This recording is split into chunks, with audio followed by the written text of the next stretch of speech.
ঢাকাবাসীরা সাবধান, একটু খেয়াল করুন তো, যে ছাদের নিচে আপনি নিশ্চিন্তে ঘুমাচ্ছেন সেটি কি আদৌ নিরাপদ, নাকি রাজউকের চিহ্নিত সেই ৩০০ ঝুঁকিপূর্ণ ভবনের তালিকায় আপনার ভবনটিও পড়ে গেছে? সম্প্রতি রাজউক চেয়ারম্যান জানালেন এক উদ্বেগজনক তথ্য।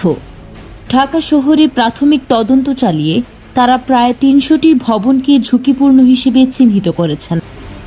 ভবনগুলোর বয়স, জরাজীর্ণ কাঠামো আর নিরাপত্তার বিষয় যাচাই করেই এই রেড জোন বা তালিকা তৈরি করা হয়েছে। রাজউক সাফ জানিয়ে দিয়েছে, যেসব ভবনের সংস্কার সম্ভব মালিকদের দ্রুততা ঠিক করতে হবে, আর যেগুলো একেবারে বসবাসের অযোগ্য সেগুলো ভেঙে ফেলা বা পুনর্নির্মাণ ছাড়া আর কোনো উপায় নেই।